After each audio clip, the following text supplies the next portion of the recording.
Okay, magandang umaga po sa inyong lahat. Okay, batiin po natin bawat isa sa tabi, sa likod. Magbati tayo. Hello, morning. So,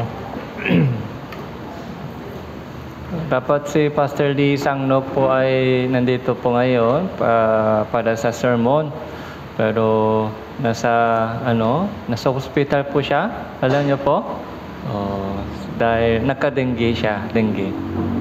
Kaya 2 linggo po tuloy-tuloy po straight yung schedule niya sa Bible seminar sa Catanduanes. Kaya sa tingin ko medyo pagod po yung kanyang katawan, kaya kailangan po yung pahinga ngayon para sa mga ministry. So isama po siya sa panalangin para mas madali po siya maka-recover at bumalik sa ministry. So okay po, bago po tayo mag-umpisa, tayo pong lahat ay yumuko at manalangin.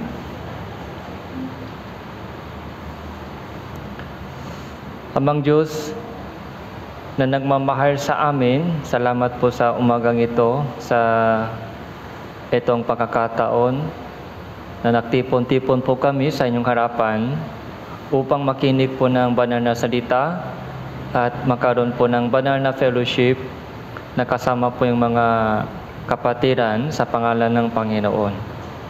Samahan niyo po kami sa itong fellowship upang malaman po namin ang maluwalhating kalooban mo at upang makaroon po kami ng kagalakan, kaaliwan at karunungan sa pamamagitan ng salita mo, Panginoon. Alam po namin na itong bagong taon 2024, meron po kayong napakagandang layunin at plano sa aming buhay. Nawa lahat po ng mga kalooban mo para sa bawat isa sa amin at sa buhay po namin ay matupad sa pamamagitan ng pagsunod po namin sa inyong salita. Magmula sa simula hanggang sa katapusan ng itong gawain, kayo lamang po, Panginoon, kumilos at magturo sa bawat isa sa amin. Ito po yung aming padalangin sa pangalan ng Panginoon Hesus Kristo. Amen. Buksan po natin ang ating Biblia, Jeremiah chapter 31, sa Lumang Tipan po. Jeremiah chapter 31, verse 31.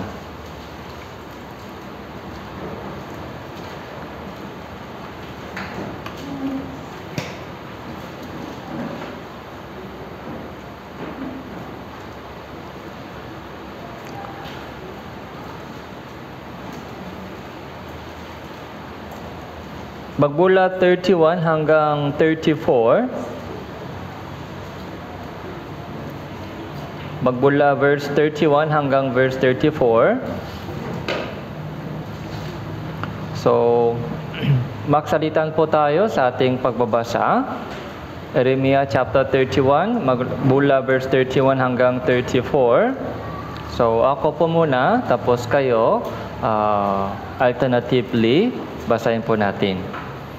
Narito ang mga araw ay dumarating, sabi ng Panginoon, na ako ay gagawa ng panibagong tipan sa sambahayan ng Israel at sambahayan ng Juda.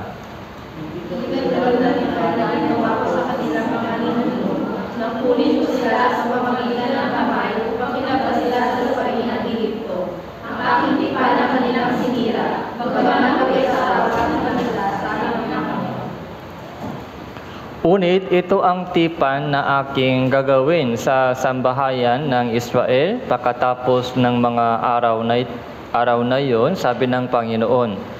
Ilalagay ko ang aking kautusan sa kanilang kalooban at aking isusulat yon sa kanilang mga puso at ako ay magiging kanilang Diyos at sila ay magiging aking bayan. At hindi niya tuturuan ng bawat isa sa kanila ang kanyang kapwa at ng bawat tao ang kanyang kapatid na magsasabi, "Igalahin mo ang Panginoon, sapagkat ako'y makikilala niya ng lahat, mula sa pinakahamak sa nila hanggang sa pinakadakila, sapagkat tatawarin ko ang kanilang kasamaan at ang kanilang kasalanan ay hindi ko naaalalahanin pa," sabi ng Panginoon.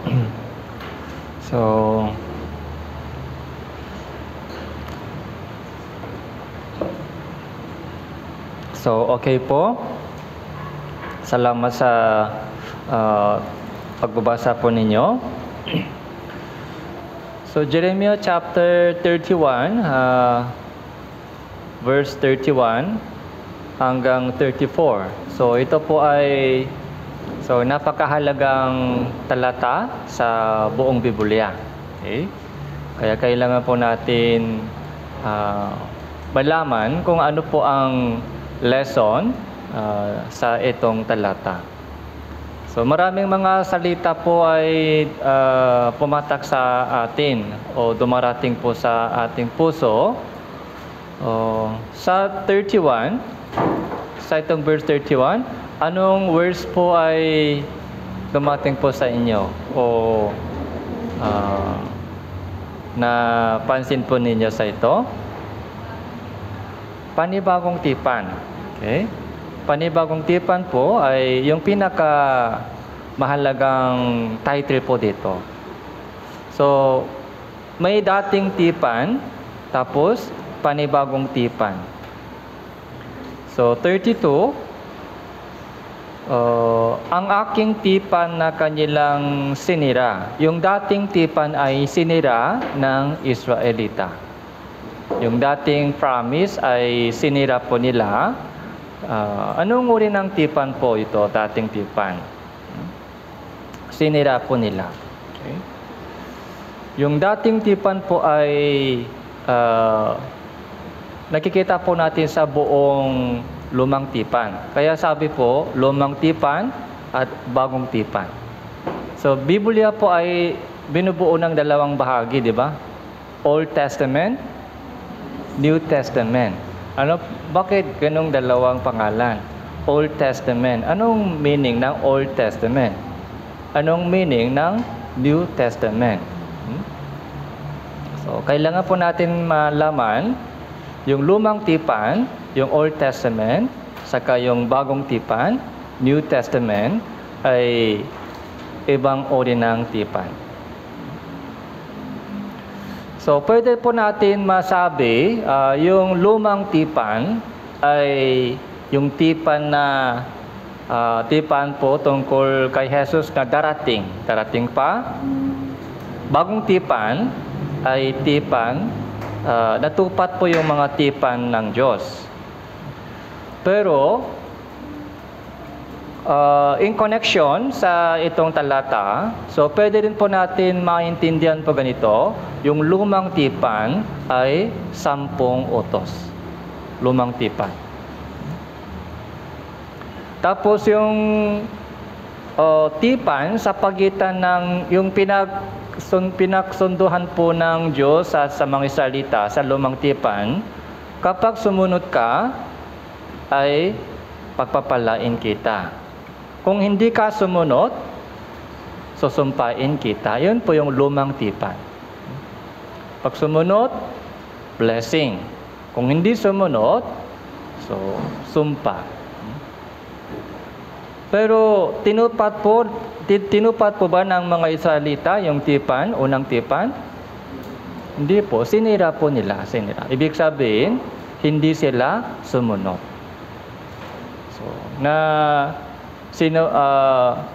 So, lahat po ng mga lumang tipan po ay sinira ng bansang Israel.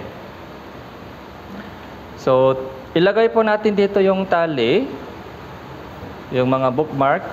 Tapos, pumunta po tayo sa lumang tipan.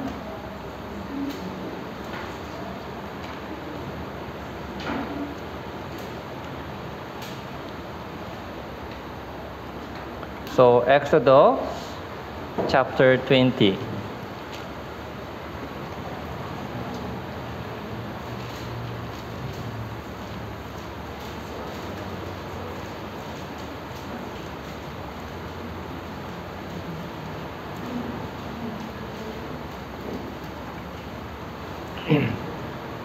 Verse 3.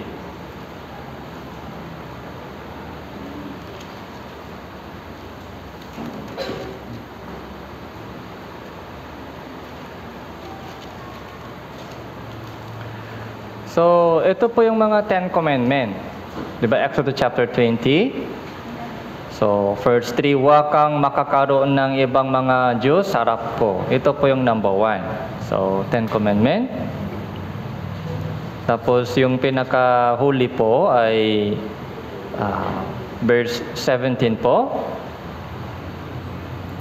Huwag mong imbutin ang bagay na inyong kapwa. Huwag mong iimbutin ang asawa ng inyong kapwa. So, o ang kanyang alipin lalaki, o ang kanyang aliping babae, o ang kanyang baka, ang kanyang asno, ang anumang bagay na inyong kapwa. So, patungkol sa mga pagpapala at sumpa sa itong 10 Commandments, so nakikita po natin sa Deuteronomio chapter 28. Pumunta po tayo sa Deuteronomio chapter 28.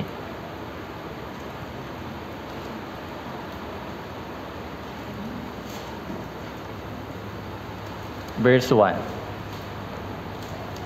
So, Deuteronomio chapter 28, verse 1. So, ito po, mahaba po yung chapter po ito, Deuteronomy chapter 28. Hanggang 68 po yung verse. Ito po yung buong chapter ay binubuo ng pagpapala at sumpa na mangyayari sa kanila. So, verse 1, kung susundin mo ang tinik ng Panginoon mong Diyos at maingat mong gagawin ang lahat ng kanyang mga utos na aking iniuutos sa iyo sa araw na ito, itataas ka ng Panginoon mong Diyos sa lahat ng mga bansa sa lupa. At ang lahat ng pagpapalang ito ay darating sa iyo at aabot sa iyo kung inyong susundin ang tinik ng Panginoon mong Diyos. Okay. So, blessing. Gusto po natin blessing, di ba? So, blessing. Pero may condition sa blessing. Ano daw yung condition? Kung susundin mo ang utos ko.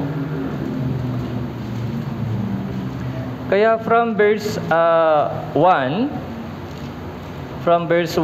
hanggang 14, verse 14, from verse 1 hanggang verse 14, ito po yung blessing na mangyayari sa kanila. Pero 15 po,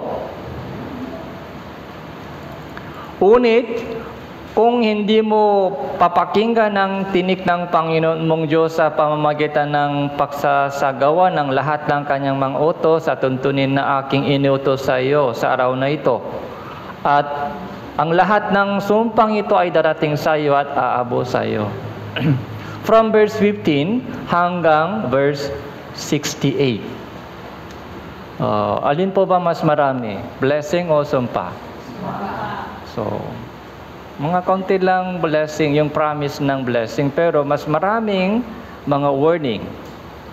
Mas maraming warning. Ganito mangyari sa iyo kapag matigas yung ulo mo. Pag ayaw makinig sa aking utos, ito. Pag matigas pa rin, pag ayaw pa din, mas mabigat, mas malaking palo. Diba sa una, pag matigas, pagpasaway po yung anak, anong ginagawa ng mga nanay at tatay? Palo agad? O warning muna? Warning muna. So, boses muna, tumataas. Anak, okay? Huwag mong gawin yan. 1, 2, 3, 3 kalahati. Warning muna. Tapos, kapag pasaway pa din, doon po, hinahanap nila yung pamalo. Yung pamalo, anong pamalo muna? Bakal agad? Hindi, yung maliit, pamalo muna. Anong ginagamit ninyo? Tapos, pag matigas pa din, palaki yung pamalo. Palaki na palaki. Ganun po yung mga warning ng Diyos. Sa una, maliit, parusa lang, maliit. Pero pag matigas pa rin, patuloy-tuloy pasaway, palaki na palaki, pabigat na pabigat yung parusa. Para matakot sila. Kaya,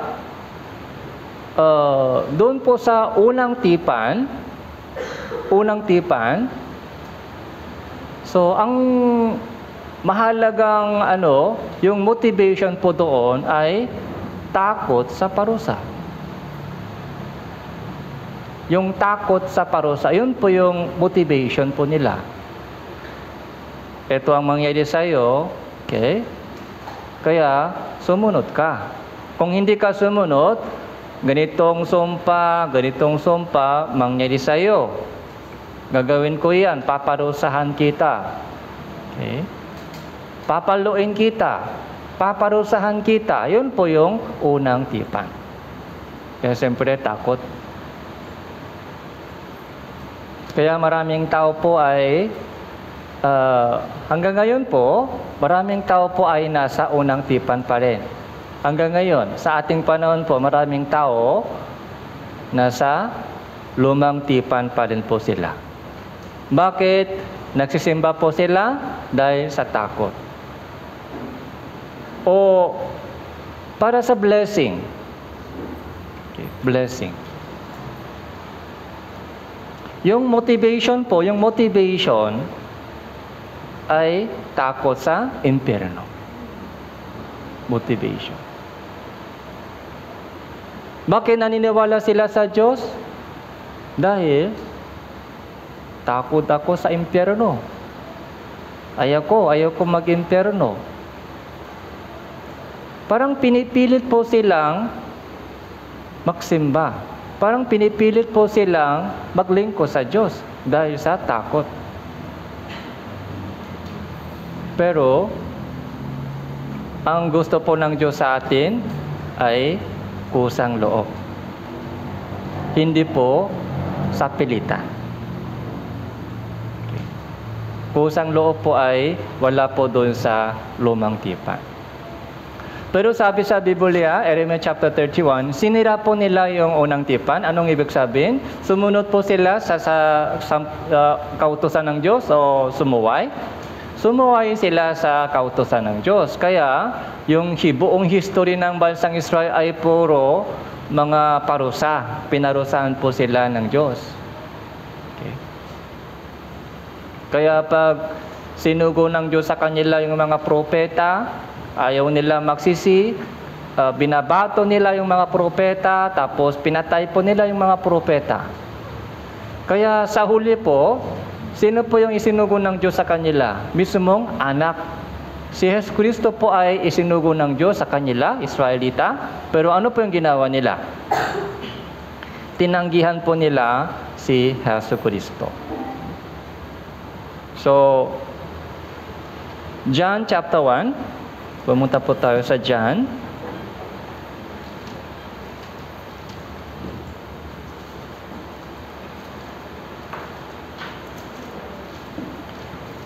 So, John chapter 1, verse 11. Siya ay naparito sa kanyang sariling tahanan at siya ay hindi tinanggap ng kanyang sariling bayan. Dumating na po si Jesus sa sariling bayan, sariling tahanan. Pero si Jesus po, hindi siya tinanggap ng bansang Israel. Tinanggihan po siya ng bansang Israel. Kaya nagsigaw po sila, ipako siya sa cross. Yung Israelita po ay sumigaw. Kaya dahil po sa kanilang kasalanan, so pinarusahan po sila ng Diyos sa loob ng 2,000 years. Alam po natin yung storya po nila, yung Holocaust. Okay? Story po ng Holocaust. Sa loob ng 2,000 years, kung saan man sila pumunta, so pinarusahan po, pinapatay po sila ng mga Gentiles, yung kanilang lupain ay naging tigang, so totally, baksak po sila. Sinira po nila yung unang tipan. Kaya, ganoon din po tayo. So, nag-fail po sila sa unang tipan. Nag-fail po sila sa Old Testament. So, kaya bagong tipan, so ibinigay ng Diyos sa atin. Balik po tayo sa Jeremiah chapter 31.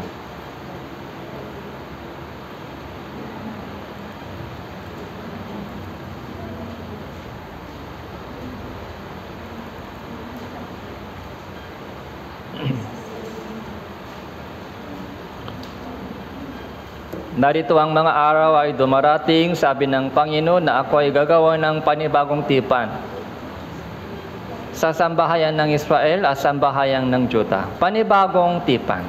New Testament. Ito po ay New Testament. 32, hindi katulad ng tipan na ginawa ko sa kanilang mga ninuno, nang kunin ko sila sa pamamagitan ng kamay upang ilabas po sila sa lupain ng Ehipto. Diba? Exodus. So, nung lumabas po sila sa bansang Ehipto, sa Sinai Mountain, doon sa bundok ng Sinai, so 10 Commandment, 10 utos, isinulat po ng Diyos sa tapyas na bato, tapos ibinigay sa kanila. Kung sumunod kayo, pagpapalain kayo. Kung hindi kayo sumunod, susumpain kayo. Pero sinira po nila. Sabi lang, opo, opo, umuo sila, umuo. Pero hindi sila sumunod. Kaya kung yan po yung kaya kung Old Testament, kung unang tipan lang po nasa atin, wala po tayong pag-asa. Dahil, ganon din po tayo. Kaya sa Bible Seminar, Session 1, 2, 3 ay patungkol sa Diyos. Meron ba talaga ang Diyos? Kung naniniwala po tayo sa Diyos, Session 4, ano po yung topic po natin sa Session 4? Tungkol sa sin and judgment. So, check po natin yung ating sarili sa harap ng 10 Commandment. Tumutupad ba ako? Tinutupad ko ba yung 10 utos o hindi? Ano po yung resulta ng check-up? Lahat ng 10 utos ay nilabak po natin. Lahat ng mga utos, 10 utos ay nilabak natin. Baksak tayo sa exam. Baksak. Hindi umaabot sa pamantayan ng Diyos. Dapat ganito ka para maligtas. Dapat ganito yung mga minimum passing score. Pero hindi po tayo umaabot sa passing score. Baksak tayo lahat. Baksak. Katulad po ng mga Israelita, ganun din po tayo. Baksak na makasalanan. Pero 'di ba Session 5, 'yun po yung panibagong tipan. Session 5, Ebanghelyo, 'yun po yung New Testament. So, verse 32, ang aking tipan na kanilang sinira, bagamat ako ay asawa sa kanila, sabi ng Panginoon. Ako'y asawa sa kanila, asawa. Bakit sabi dito, ginamit ng Diyos yung salitang asawa? husband ako sa kanila. Yung sa pagitan ng asawang babae at lalaki, so dapat may tipan, di ba? Dapat may tiwala. Dapat may tiwala. Pero kung meron ibang lalaki, tuloy po ba yung tiwala sa bawat isa? O sira na? Sira. Nasisira yung tiwala kapag meron ibang lalaki, kung meron ibang babae. Yung relationship, ibig sabihin, yung relationship sa pagitan ng Israel at sa Diyos, parang relationship sa pagitan ng asawang lalaki at babae. Dapat may tiwala. Pero nasira yung tiwala.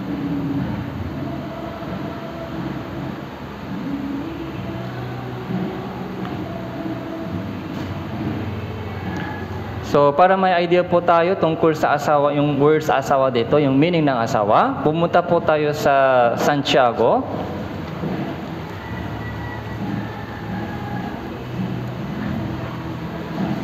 Chapter 4. Santiago chapter 4, bagong tipan.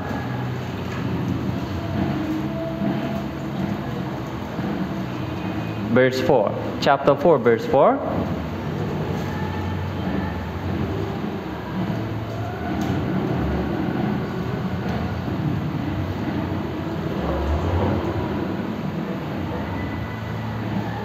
So,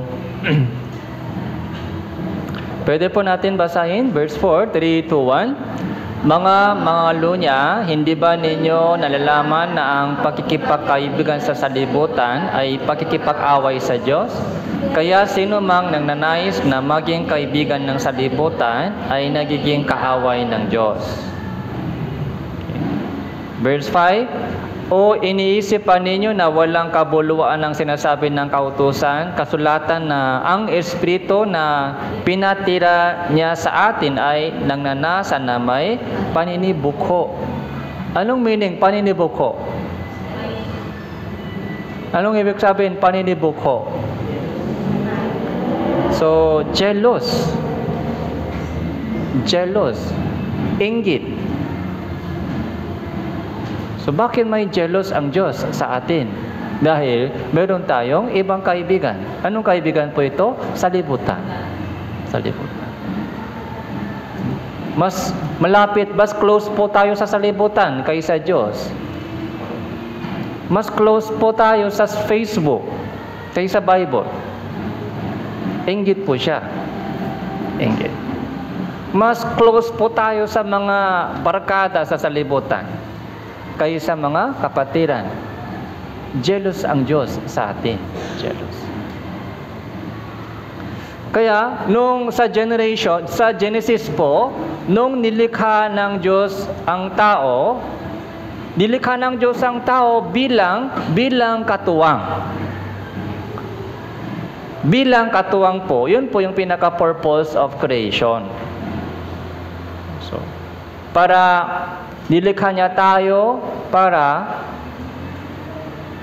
mamahalin tayo ng Diyos. Para mamahalin po natin siya. Yun po yung pinaka-purpose ng creation. Kaya ang Diyos sa kayong tao, pero si Satanas. Si Satanas po ay guwapo at maganda. Alam mo ba kung anong ginagamit ni Satanas? Yung mga magagandang bagay sa salibutan. Yung mga guwapong lalaki ginagamit ni Satanas. Yung mga magagandang babae ginagamit ni Satanas. Yung mga magandang buhay, maginhawang buhay. Magandang... So, yun po yung ginagamit po ni Satanas para mahikayat tayo. Para iwanan po natin yung unang asawa. Yung unang asawa, si God.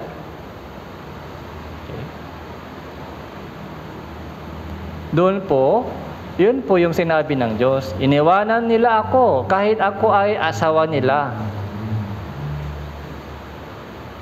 Yun po yung ginawa po ng mga Israelita. Iniwanan po nila ang Diyos, yung unang tipan, kahit ang Diyos po ay asawa nila. Kaya sabi dito, ang pakikipagkaibigan sa salibutan ay pakikipag-away sa Diyos. Pag malapit ka sa salibutan, malayo ka sa Diyos. Ang Diyos dito, sa kabila, sa libutan. Nasa gitna po tayo. Pag malapit po tayo sa salibutan, malayo tayo sa Diyos. Pag malapit po tayo sa Diyos, ang salibutan ay mapalayo sa atin. Kaya tawag po ito triangle, di ba? Triangle relation. So, balik po tayo sa Jeremiah chapter 31.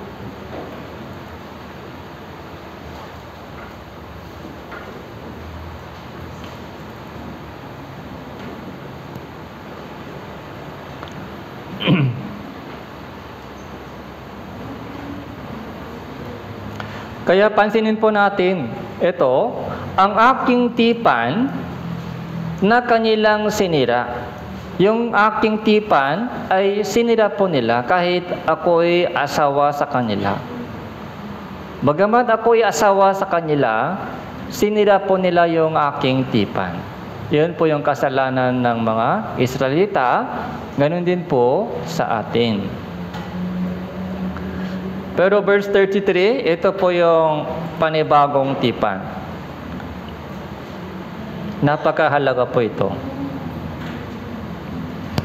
Unit ito ang tipan na aking gagawin sa sambahayan ng Israel pagkatapos ng mga araw na yon. Sabi ng Panginoon, ilalagay ko ang aking kautusan sa kanilang kalooban at aking isusulat yon sa kanilang mga puso. At ako ay magiging kanilang Diyos at sila ay magiging aking bayan. Napakahalaga po ito. Okay? Yung panibagong tipan, nagagawin ko ito mula sa araw na ito. Yung dati, okay lang. Nakalimutan ko na yung dating ginawa mo. Kahit anong buhay mo dati, kahit anong ginawa mo dati, so, okay lang. Lumipas na. Magmula ngayon, gagawa ko ng bagong tipan. Panibagong tipan po ito at ilalagay ko ito sa kanilang kalooban, isusulat ko ito sa kanilang puso. Saan daw ilalagay yung bagong tipan? Puso. Kaya lahat po ng mga Kristiyano, lahat po ng mga taong ligtas sa ating puso, nakasulat na ito. Yung bagong tipan ay nakasulat na sa ating puso. Yun po yung taong ligtas.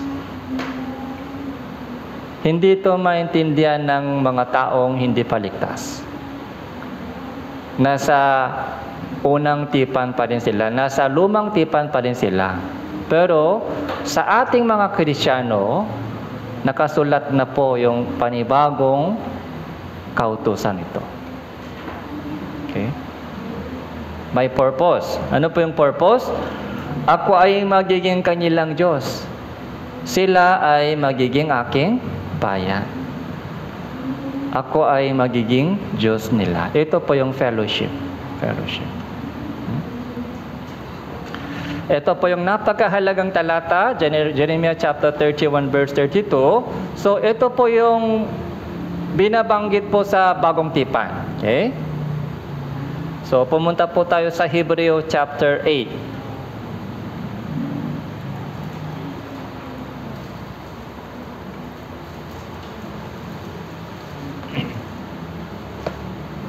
So Hebreo chapter 8 verse 10.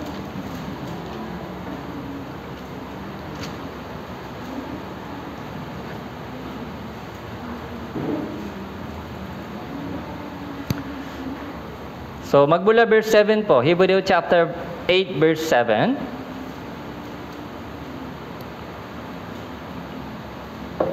Sapagkat kung ang unang tipan yun ay walang kapintasan, hindi na sana kailangan humanap pa ng pangalawa.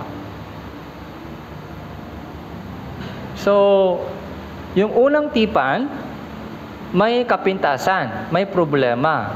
Kaya, pangalawang tipan kailangan. Tama po? Ano po yung problema sa unang tipan?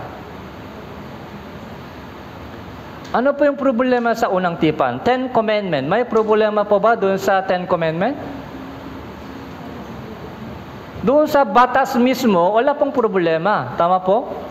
Sa batas, walang problema. Ano pong problema sa unang tipan? Walang problema? Okay lang po ba? Sa batas ng Pilipinas, may problema po? Wala pong problema. Ang problema po ay tao na lumalabag sa batas.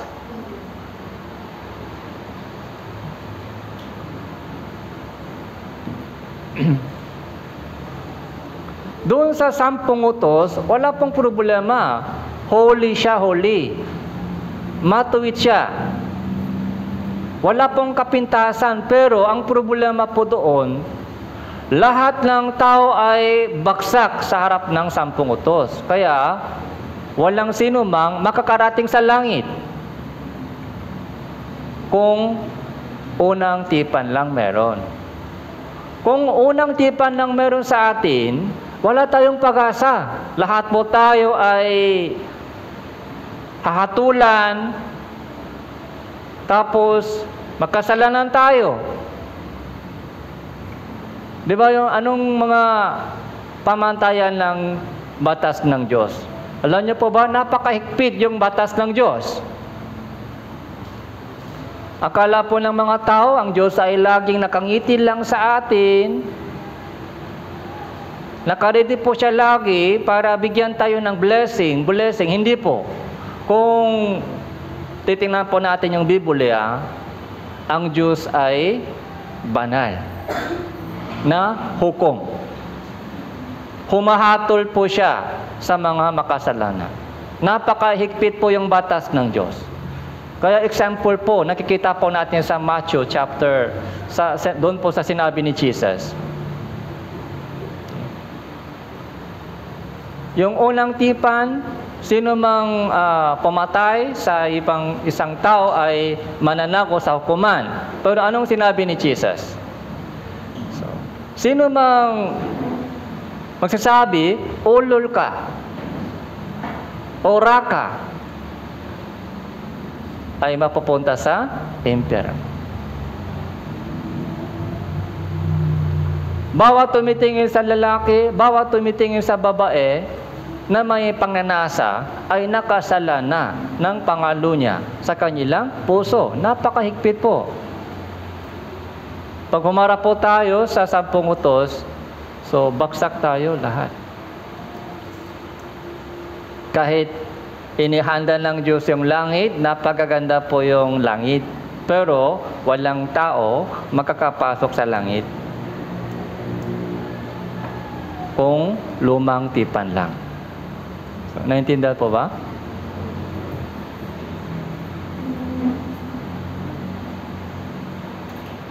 Halimbawa po, sa ano po,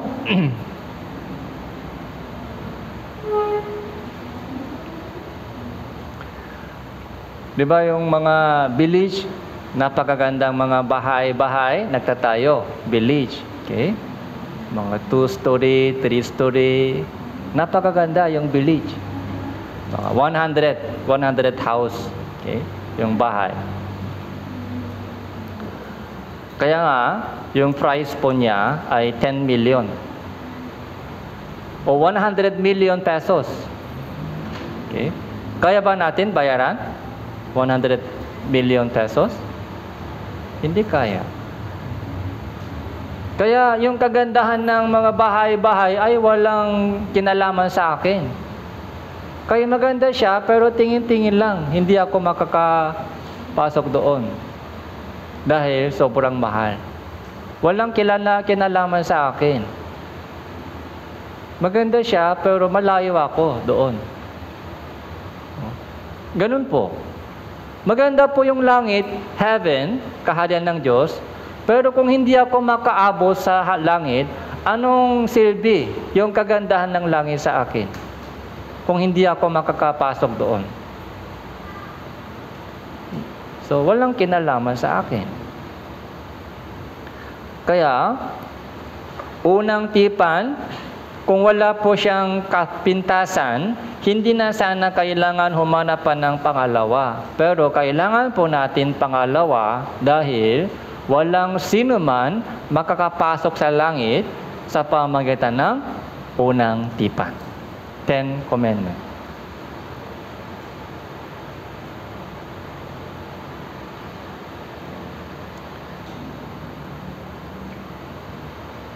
So, verse 10 po, verse 10.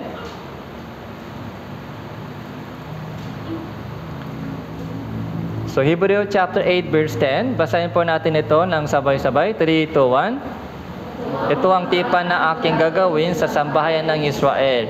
Pagkatapos ng mga araw na iyon, sabi ng Panginoon, ilalagay ko ang aking mga kautusan sa kanilang pag-iisip at isusulat ko ang mga iyon sa kanilang mga puso. Ako ay magiging Diyos nila, sila ay magiging bayan ko. Saan galing po itong talata?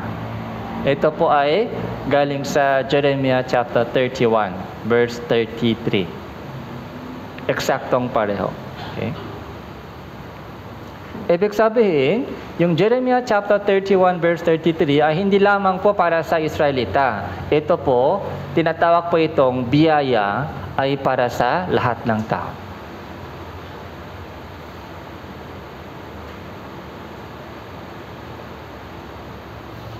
Ilalagay ko ang aking mga kautusan sa kanilang pag-iisip. Isusulat ko ang mga iyon sa kanilang mga puso. Sa puso. Ano po ang nakasulat sa ating puso? Pag-isipan po natin mamaya.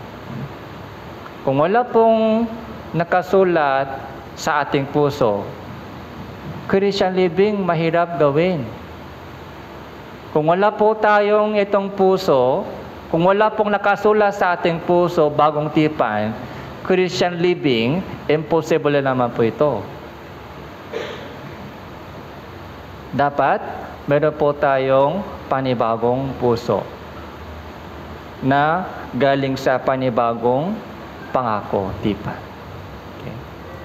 Yung puso po natin, yung kusang loob, ay nanggagaling sa itong panibagong tipan ng Diyos. Verse 12.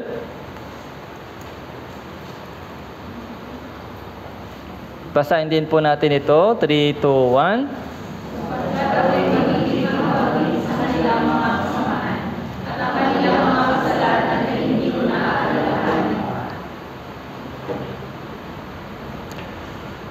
Sa pagsasalita tungkol sa bagong tipan, ginawa niyang lipas na ang una. Ang ginawang lipas na ay tumatanda, ay malapit ng maglaho. So, verse 12, ito po yung madalas po binabanggit sa Bible Seminar. Tama po? Hindi ko na alalahanin pa yung kanilang kasamaan at kasalanan. I will remember no more. Pinatawad kita. Okay. Nakita po ba natin yung difference sa pagitan ng unang tipan at pangalawang tipan? Anong difference? Ito po ay pangalawang tipan po ito. Okay? Ako'y magiging mahabagin sa kanilang mga kasamaan. Ang kanilang mga kasalanan, hindi ko na alalahanin pa. Ito po yung pangalawang promise. Maniwala lang ka sa akin. Maniwala. Naawa ko sa iyo. Mahabagin ako sa iyo, mahabagin. Alam po natin yung awa, di ba? Naawa ako sa iyo. Kaya yung kasalanan mong ginawa, yung kasamaan mong ginawa, o gagawin pa sa future. Alam ko na tuloy-tuloy ka sa kasalanan dahil meron kang sinful nature. Yun po yung sabi ng Diyos. Yung kasamaan at kasalanan na ginawa mo at ginagawa mo ngayon at gagawin pa. Hanggang mamatay ka, lahat ng kasalanan mo ay hindi ko na alalahanin pa. Kaya, bumalik ka sa akin. Nakita ba natin yung difference? Yung unang tipan, threat. Okay? Kung sumunod ka, blessing. Pag sumuway ka, sumpa. Bagsak tayo dyan, di ba? Bagsak tayo. Kahit takot po tayo sa parusa, pero hindi natin maiwasan dahil po sa sinful nature. Hindi natin maiwasan yung kasalanan araw-araw. Kaya wala po tayong pag-asa doon sa unang tipan. Takot lang, takot. Tapos, kunwaring sumunod. Dahil sa takot, sa parusa. Pero alam ng Diyos na tumutupad pa tayo ng totoo o kunwari lang tumutupad. Alam ng Diyos.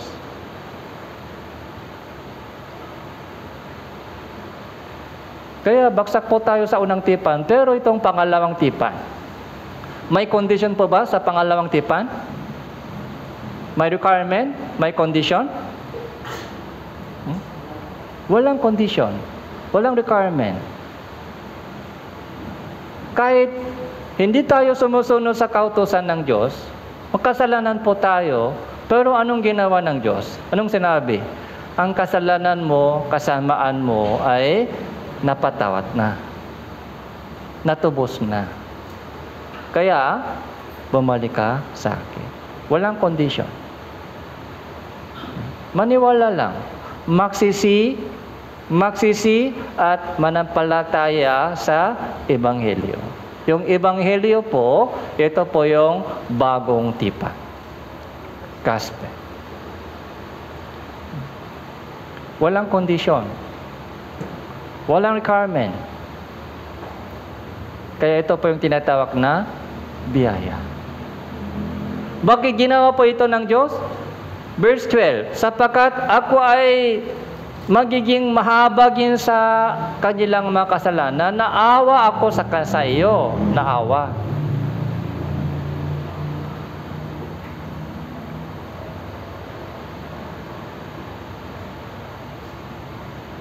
Titus chapter 2.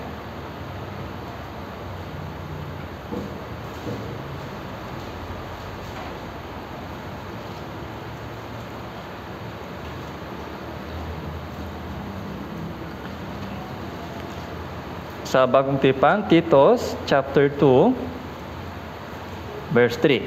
Chapter 3 verse 3. Titus chapter 3 verse 3.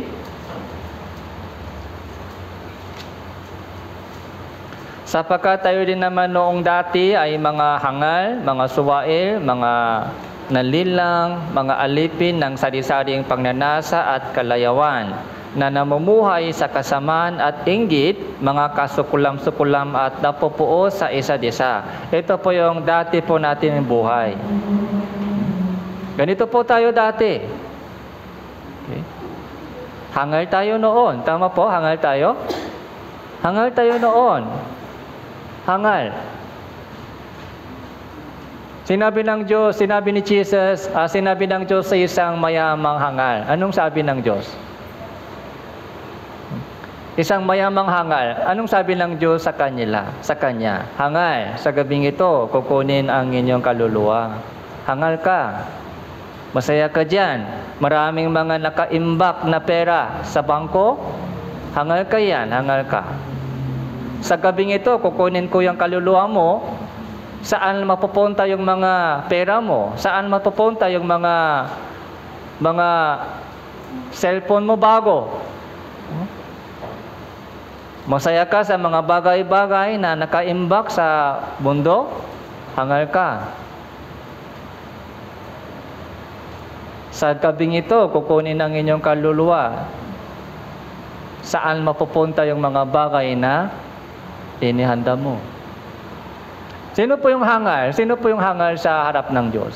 Yung mga hangal po ay nakafocus lamang pa sa makamlupang bagay lang. Masaya sila sa mga makalupang bagay, umiiyak sila sa makalupang bagay, yun po yung hangal.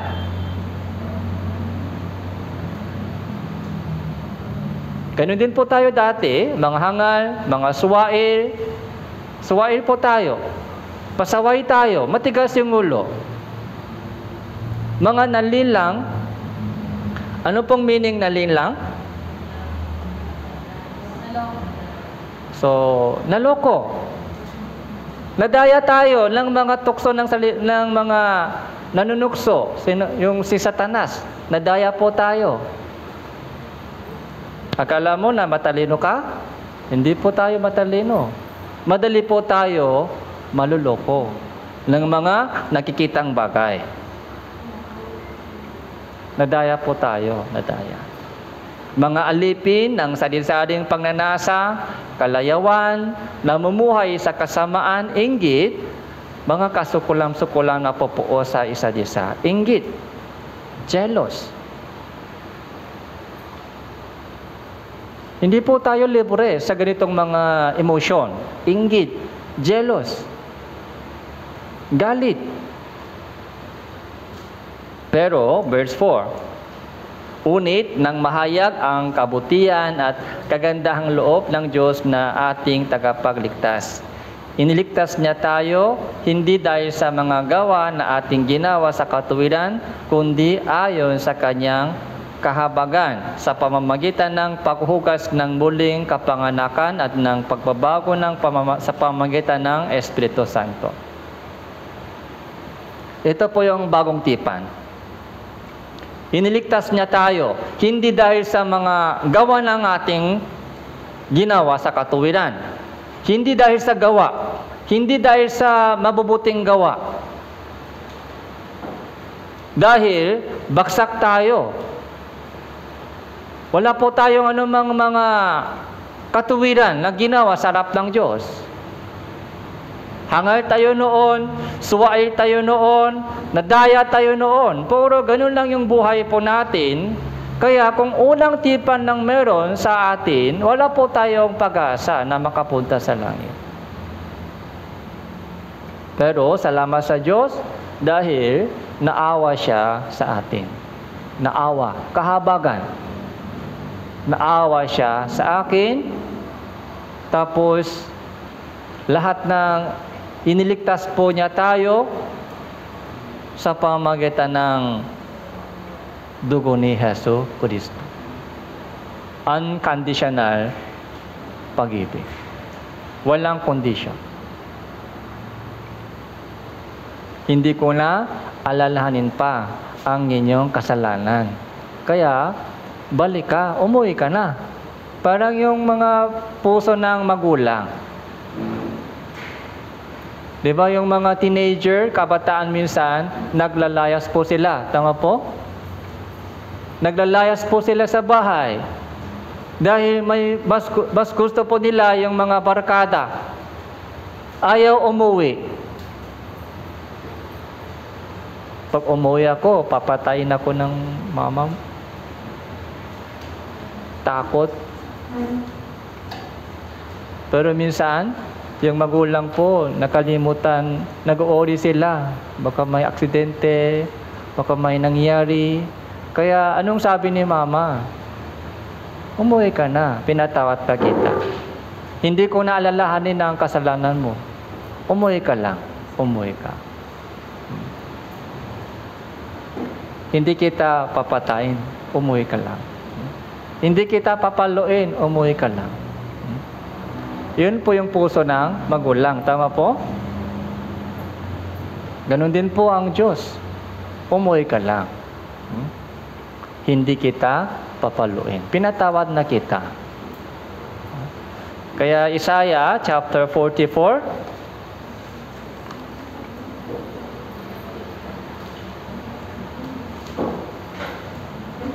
Isaiah chapter 44, Lumang Tipan.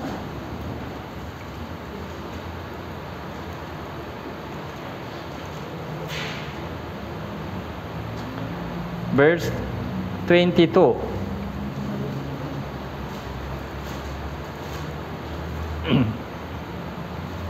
Aking pinawi na parang ulab ang mga paksuway mo at ang inyong mga kasalanan na gaya ng ambon. Manumbalik ka sa akin sapagkat ikaw ay tinubos ko. Tinubos na kita, kaya manumbalik ka lang. Hindi po niya sinabi, tutubusin kita kapag manumbalik ka. Hindi po ganun sinabi niya. Walang kondisyon. Tinubos na kita. Kahit gaano kadami kasalanan mo, napatawat na. Pinatawat na kita, tinubos na kita. Hindi ko na alalahanin pa ang inyong dating ginawang kasalanan. Kaya, umuwi ka lang.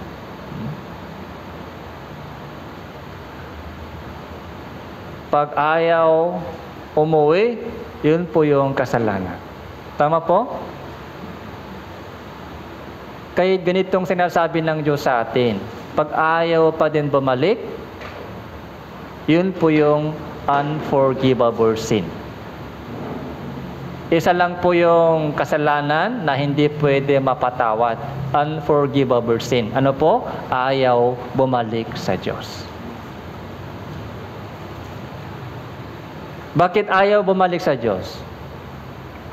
Mas gusto pa nila mag-enjoy sa salibutan. Ibang lalaki, ibang babae. Mas gusto pa doon. Yun po yung unforgivable sin. So, balik po tayo sa Jeremiah chapter 31.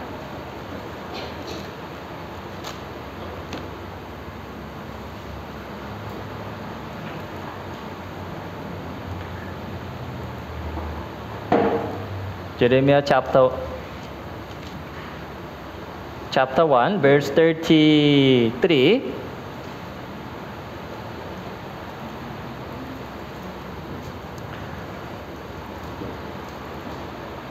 33 po. Yung topic po natin ngayon ay ito po. Okay?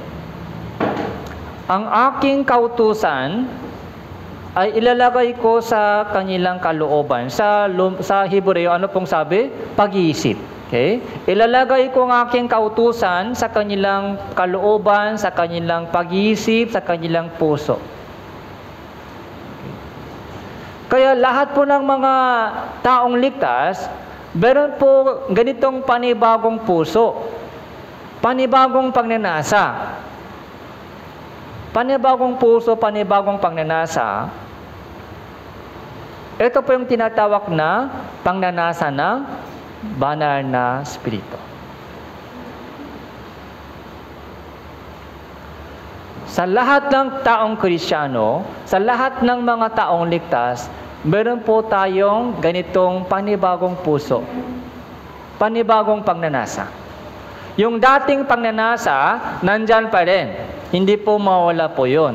Dating pagnanasa, nandyan pa rin. Pero, mula nung ligtas po tayo, meron po tayong isa pang panibagong pagnanasa. Ito po yung pagnanasa ng Holy Spirit. Okay? Yun po yung pinaka-ano natin ngayon. Okay? Ezekiel chapter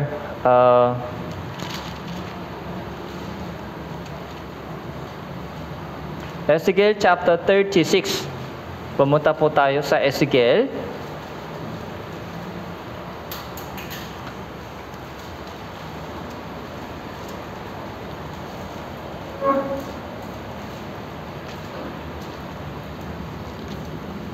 Verse 26.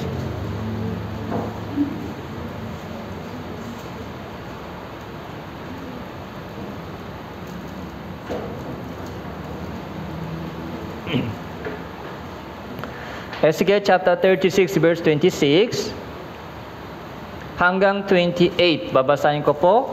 Bibigyan ko kayo ng bagong puso at ilalagay ko kayo ng bagong espiritu sa loob ninyo. Aking aalisin ang batong puso na sa inyong laman at aking bibigyan kayo ng pusong laman. Aking ilalagay ang aking espiritu sa loob ninyo at palalakarin ko kayo ng ayon sa aking mga tuntunin at magiging maingat kayo sa pagsunod sa aking mga batas. Verse 28, kayo ay maninirahan sa lupaing ibibigay ko sa inyong mga ninuno. Kayo ay magiging aking bayan, ako ay magiging inyong Diyos. Jeremiah chapter 31, verse 33. Ezekiel chapter 36, verse 26 hanggang 28, the same meaning. Yung dating puso, ano pong dating puso? Ano daw yung dating puso? Bato. Batong puso. Yun po yung dating puso po natin. Batong puso.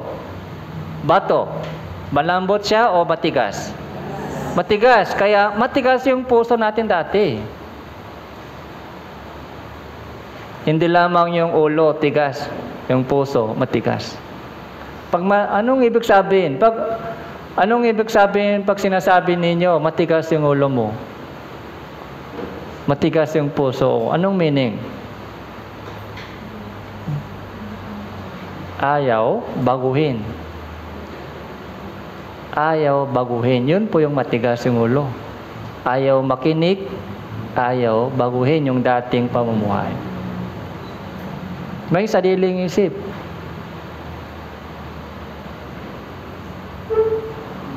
Yun po yung katigasan sa puso.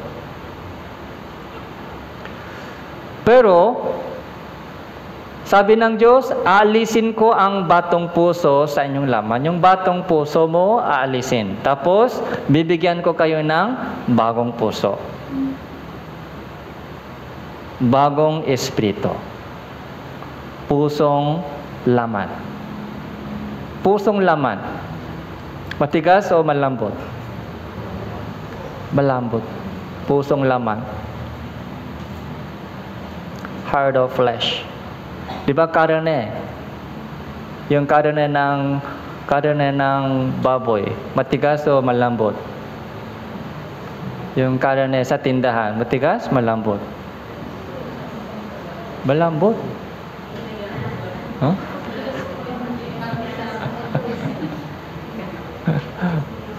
Pag matigas yung karne, gusto po ninyo?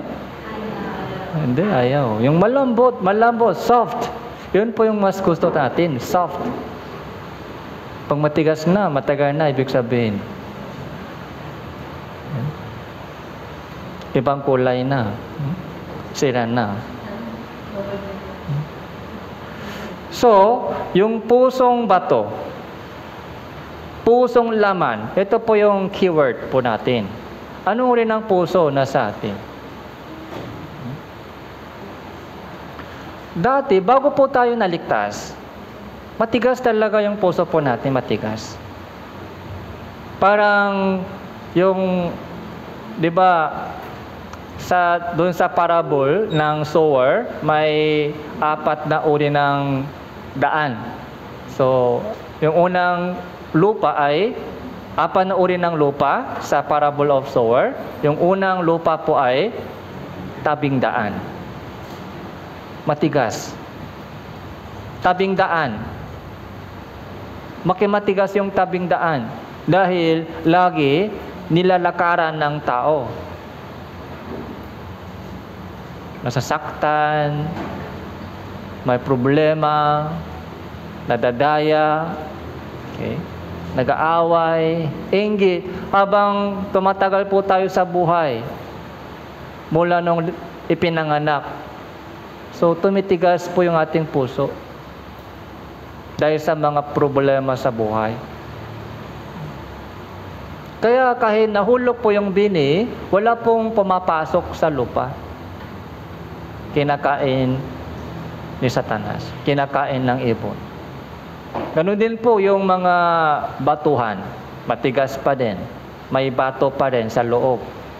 Kaya hindi po nakakaugat yung bini sa puso.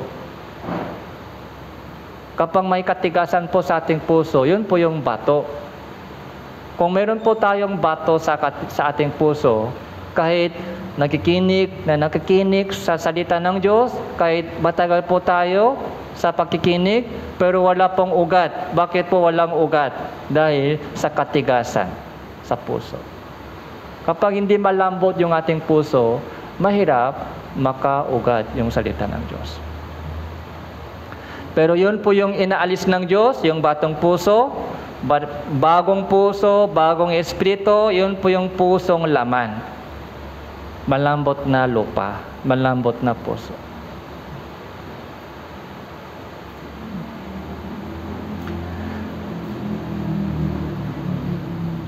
Yung paano papatunawin, paano patunawin po yung ilo? Paano patunawin po yung mga batong karne? So, init, di ba? Init. Init po yung solusyon. Init. Init po ay pag-ibig. Yung pag-ibig po yung pinaka-solusyon. Kaya alam niyo po ba kung bakit, kung paano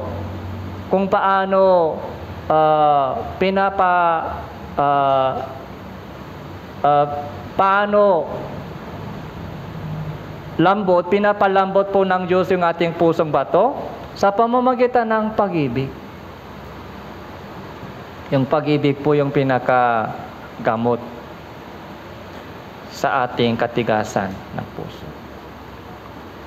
Pag walang pag-ibig, patigas na patigas. Pasaway na pasaway. Kaya ito po yung mga advice ko sa mga magulang. Okay? Kapag matigas yung ulo ng mga anak ninyo, okay, lalong magmahal po kayo sa kanila. Yung pag-ibig, yun po yung pinaka-medicine. Pagpuro yung mga pagsasalita lang, pagtuturo lang sa mga bata, so lalong maliligaw po sila. Hindi po sila bata. Pero yung pag-ibig po, so doon po may power. Doon sa pag-ibig may power.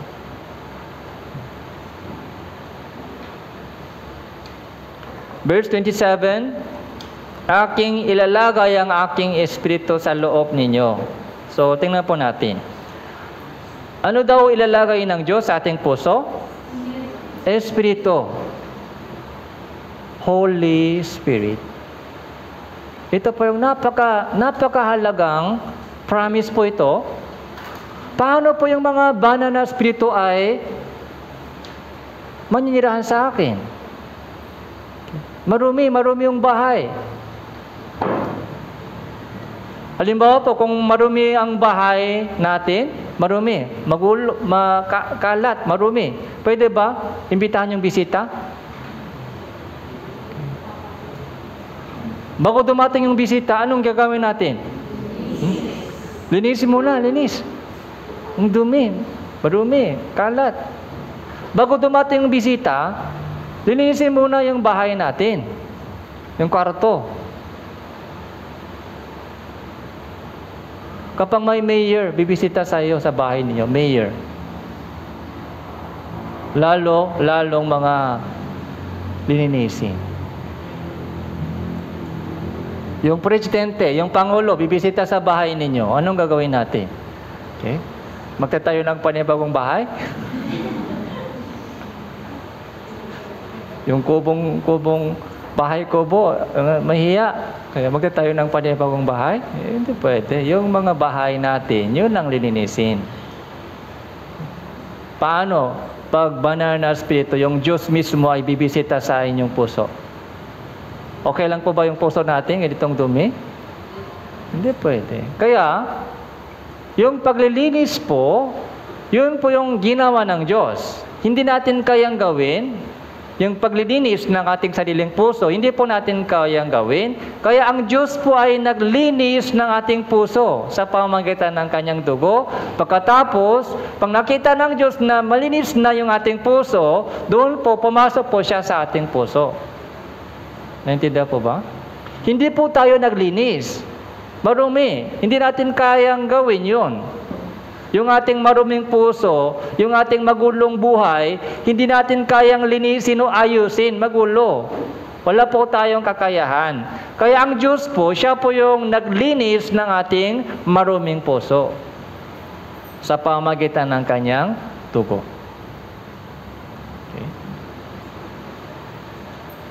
Kapag naglilinis po kayo sa yung car wash, yung doon sa car wash, ano po yung ginagamit sa car wash? Tubig, di ba? Kung walang tubig, pwede ba magpa-car wash? Hindi pwede. Sa dishwashing, ano po yung ginagamit ninyo sa dishwashing? Tubig. Kung walang tubig, pwede po ba? So, imposible po kung walang tubig, mahirap maglinis. Kailangan yung tubig. Para sa paglinis ng ating puso, ano po yung kailangan? Dugo ni Jesucristo. Dugo ni Jesucristo, doon po tayo nalinisan. Kaya, ito po yung napakagandang promise. Ilalagay ko ang aking espiritu sa loob ninyo upang palalakarin ko kayo ng ayon sa aking mga tuntunin, magiging maingat kayo sa pagsunod sa aking mga batas. Dati, walang ganitong pangnanasa. Ang gusto po nating gawin ay pangnanasa ng laman. Kung gusto kong gawin, gagawin. Pag ayaw kong gawin, hindi ko gagawin. Yun po yung dating buhay. Wala pong kautusan ng Diyos sa ating puso.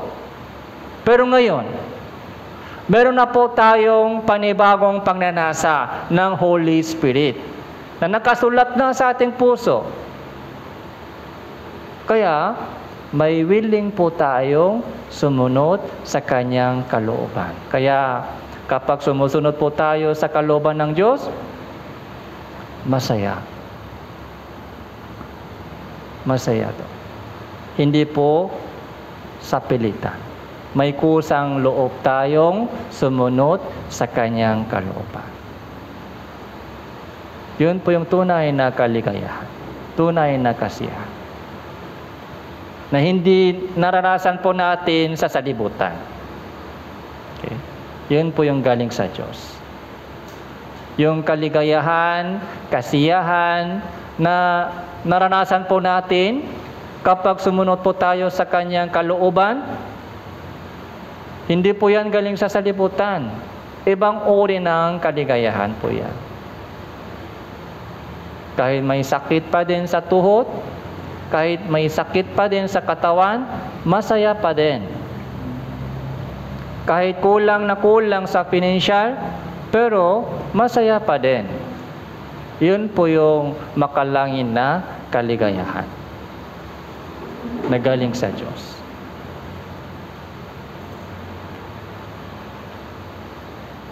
So, kayo ay magiging aking bayan, ako ay magiging iyong Diyos. Ezekiel chapter 11. Nasa Ezekiel po tayo. Pumunta po tayo sa chapter 11.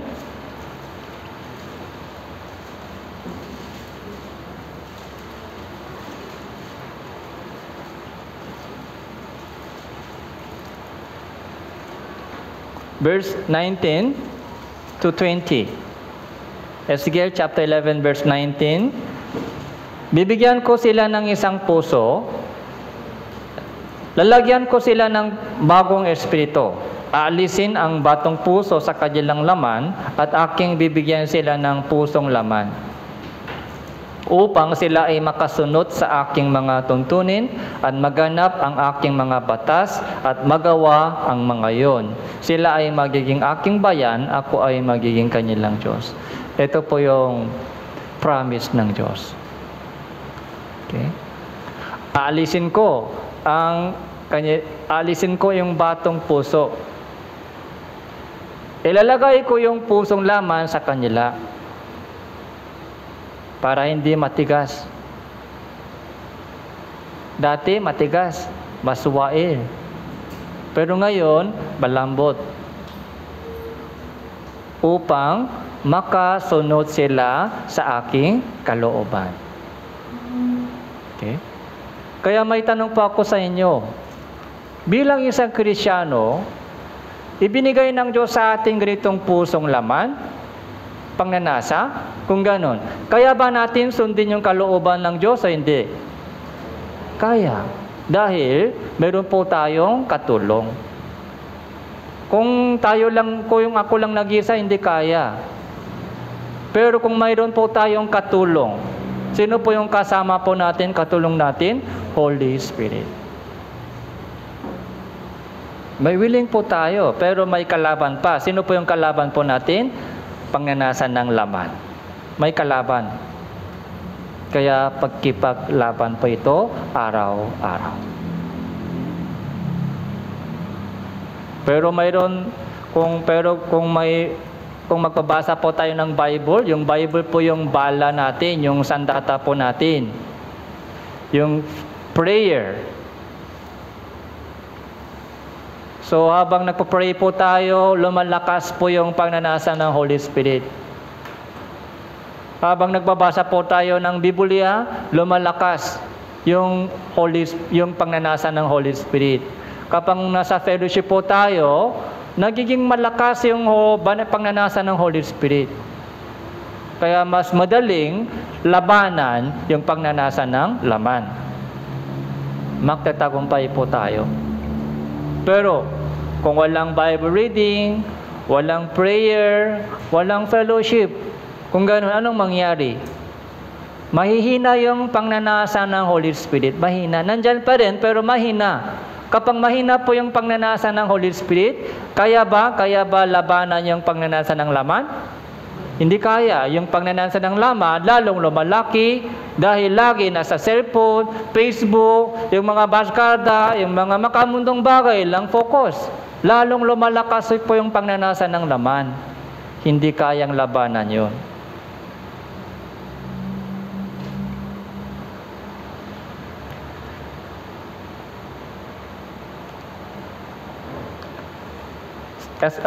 Deuteronomy chapter 30.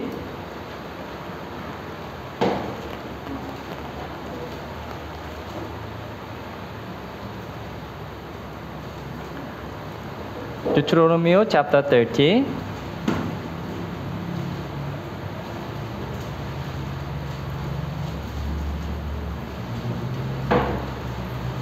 Verse 11 po.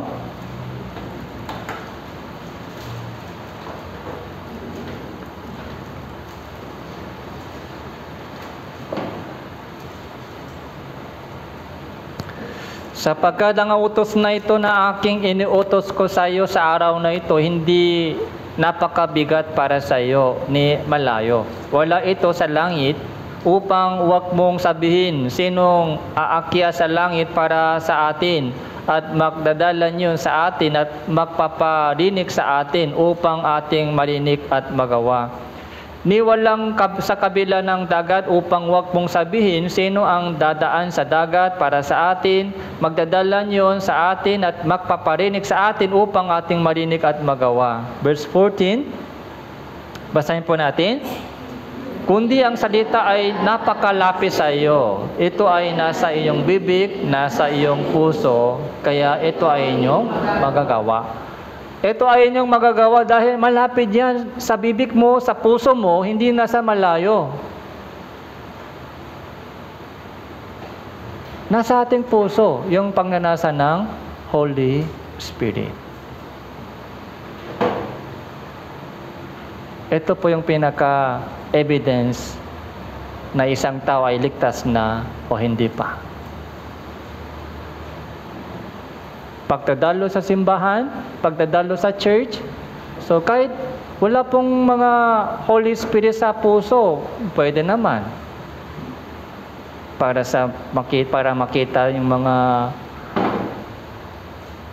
ibang kilalang mga brothers, sisters, para mag-enjoy lang mga fellowship sa tao, pwede.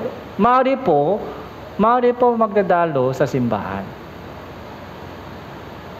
Pero walang changes sa buhay. Walang changes. Kaya, sa bagong tipan, kaya, lumang tipan, so sumunod ka, pagpapalain kita. Yun po yung lumang tipan. Pero nag-fail po tayo doon. Hindi tayo sumunod. Bagong tipan po, ito po yung bagong tipan. Pinatawad na kita sa lahat ng kasalanan mo, kaya bumalik ka lang. Bumalik. Pag bumalik ka sa akin, so, tutulungan kita. Paano tutulungan po tayo sa Diyos? Paano po tayo tutulungan ng Diyos? Ilalagay ko ang aking espiritu sa iyo. Aalisin ko yung batong puso. Bibigyan ko kayo ng panibagong puso, yung pusong laman, para makasunod ka sa aking kalooban. Tutulungan kita. Yun po yung bagong tipan.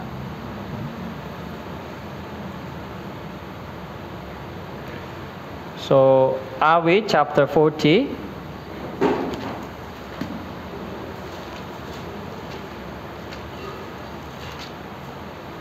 Verse 8 po.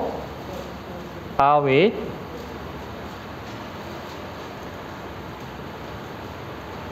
Chapter 40, verse 8.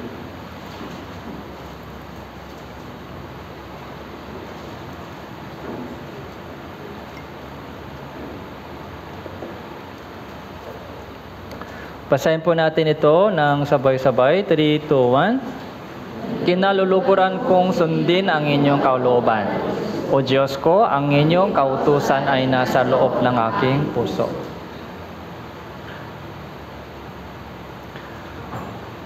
So, ito po yung testimony ng isang taong ligtas.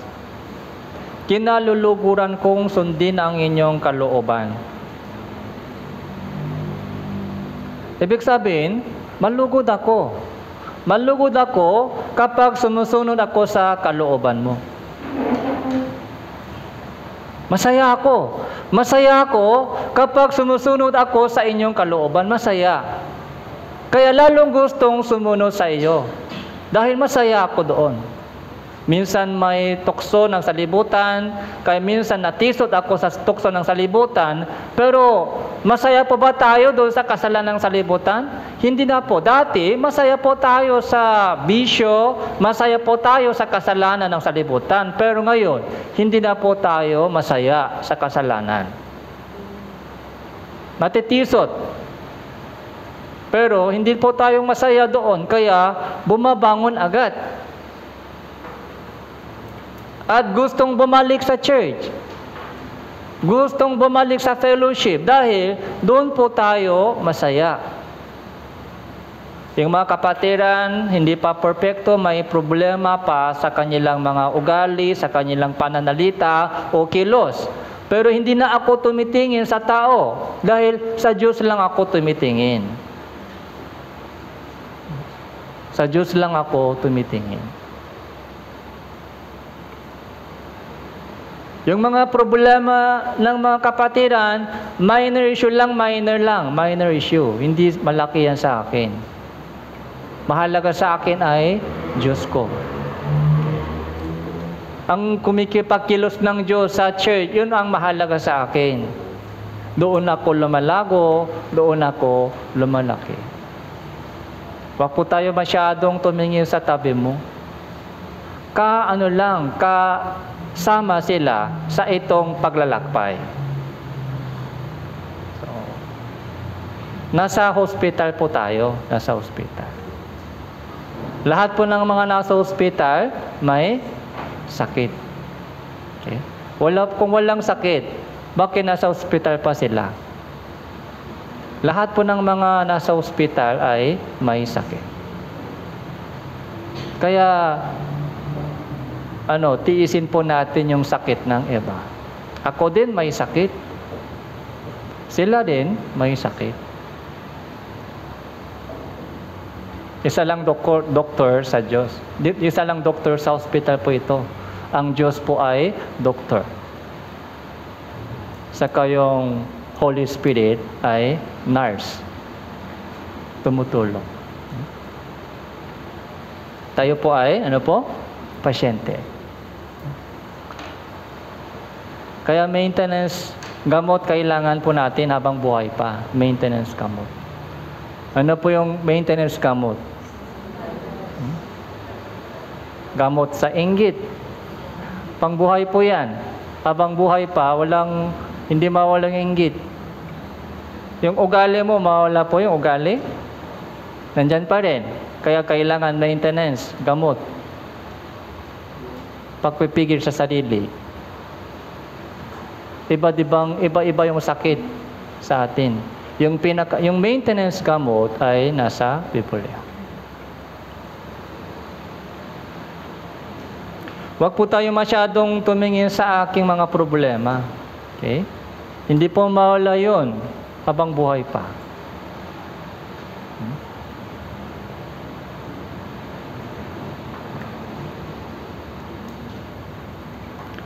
So, Roma chapter 8, last verse po natin ngayon.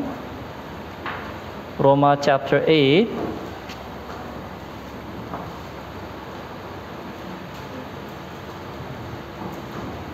Verse 14.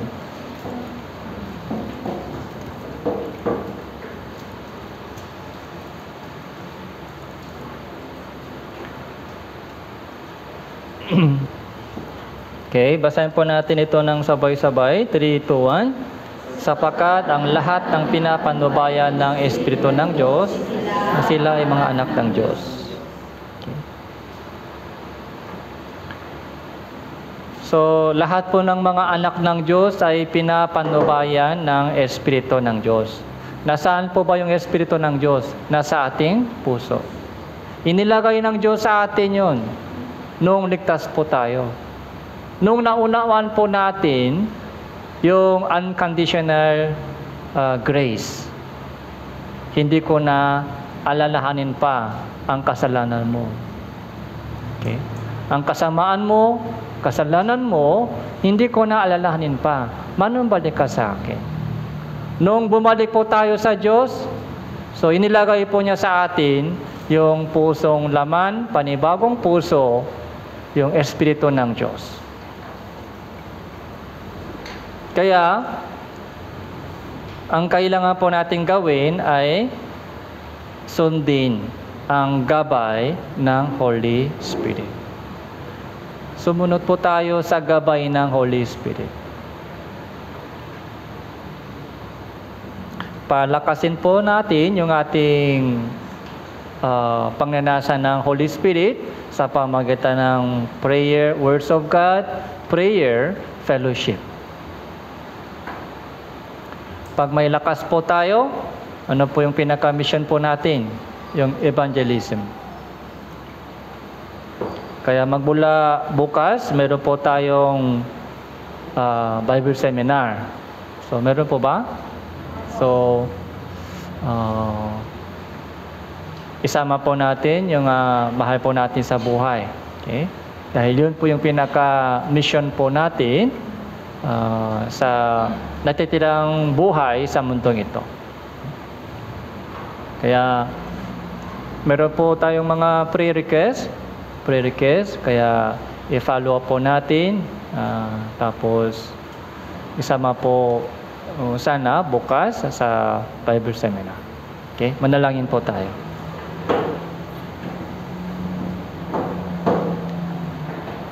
Banal at mahabaging Amang Diyos na makapangyarihan sa lahat, salamat po sa oras na ito, sa inyong napakahalagang mensahe sa amin.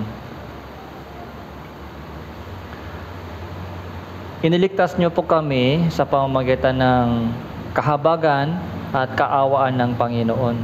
At binigyan niyo po kami ng panibagong puso at panibagong espiritu ng Diyos. At ginagabayan niyo po kami araw-araw ayon sa pagnanasa ng banal na espiritu. Tulungan niyo po kami upang sumunod po kami sa gabay ng banal na espiritu. Mahihina pa po kami sa daming mga tukso at pagsubok sa buhay na dumarating po sa amin. Ipinagtitiwalaan po namin ang buong buhay po namin sa inyong mahabagin at makapangyarihan kamay. Magmula bukas, itadaos po namin ang Bible Seminar sa inyong pangalan. Mauna po kayong kumilos sa lahat ng puso ng mga ininbitan po namin, Panginoon, upang makasama po sila sa gawain ng Diyos at maligtas po sila. Gamitin niyo po ang bawat isa sa amin dito sa itong dakilang gawain. Ito po yung aming panalangin sa pangalan ng Panginoon Hesus Kristo. Amen.